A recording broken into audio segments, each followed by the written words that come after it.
You, John Fitzgerald Kennedy, do solemnly swear. I, John Fitzgerald Kennedy, do solemnly swear. That you will faithfully execute the office of President of the United States. That I will faithfully execute the office of President of the United States. And will, to the best of your ability. And will, to the best of my ability. Preserve, protect, and defend the Constitution of the United States. Preserve, protect, and defend the Constitution of the United States. So help you God. So help me God.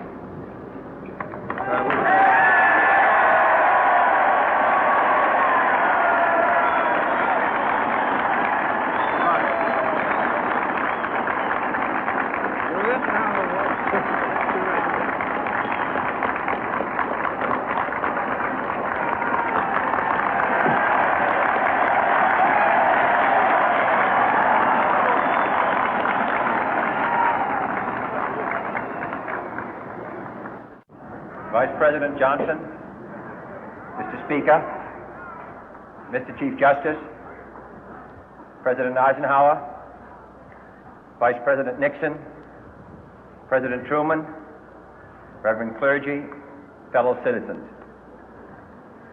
We observe today not a victory of party, but a celebration of freedom, symbolizing an end as well as a beginning, signifying renewal as well as change. For I have sworn before you and Almighty God the same solemn oath our forebears prescribed nearly a century and 3/4 ago. The world is very different now, for man holds in his mortal hands the power to abolish all forms of human poverty and all forms of human life. And yet the same revolutionary beliefs for which our forebears fought are still at issue around the globe. The belief that the rights of man come not from the generosity of the state, but from the hand of God. We dare not forget today that we are the heirs of that first revolution. Let the word go forth from this time and place to friend and foe alike that the torch has been passed to a new generation of Americans born in this century, tempered by war, disciplined by a hard and bitter peace, proud of our ancient heritage, and unwilling to witness or permit the slow undoing of those human rights to which this nation has always been committed and to which we are committed today at home and around the world.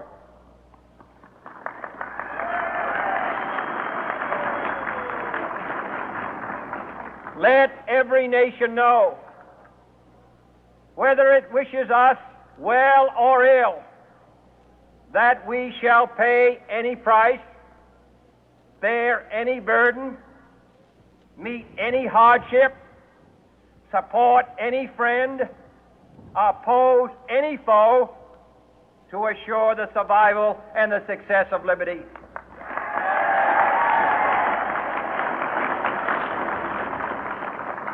This much we pledge and more.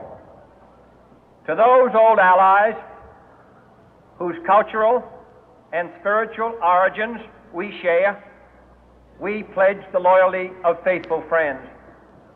United, there is little we cannot do in a host of cooperative ventures.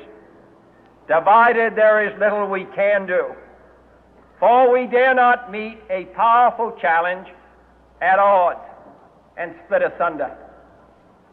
To those new states whom we welcome to the ranks of the free, we pledge our word that one form of colonial control shall not have passed away, merely to be replaced by a far more iron tyranny. We shall not always expect to find them supporting our view, but we shall always hope to find them strongly supporting their own freedom, and to remember that in the past, those who foolishly sought power by riding the back of the tiger ended up inside.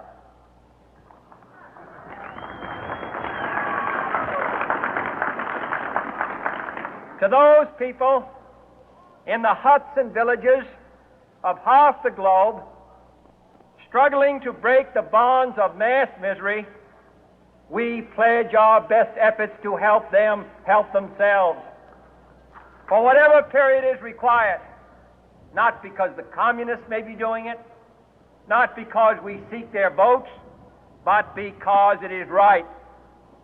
If a free society cannot help the many who are poor, it cannot save the few who are rich.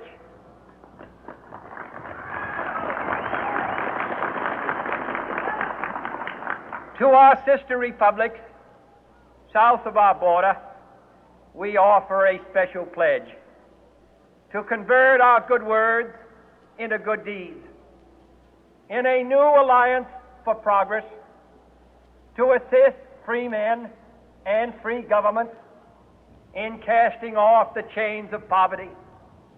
But this peaceful revolution of hope cannot become the prey of hostile powers. Let all our neighbors know that we shall join with them to oppose aggression or subversion anywhere in the Americas. And let every other power know that this hemisphere intends to remain the master of its own house.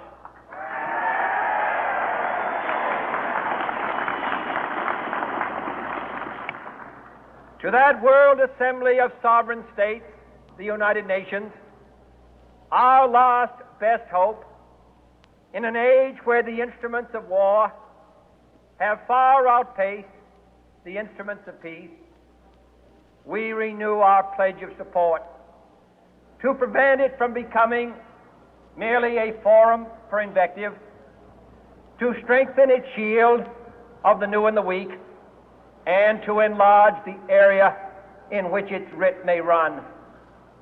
Finally, to those nations who would make themselves our adversary, we offer not a pledge, but a request that both sides begin anew the quest for peace.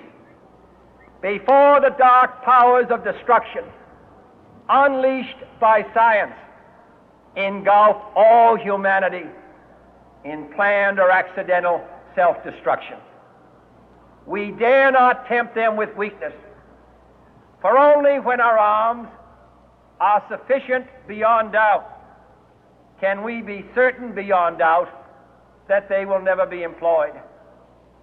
But neither can two great and powerful groups of nations take comfort from our present course, both sides overburdened by the cost of modern weapons, both rightly alarmed by the steady spread of the deadly atom, yet both racing to alter that uncertain balance of terror that stays the hand of mankind's final war. So let us begin anew, remembering on both sides that civility is not a sign of weakness,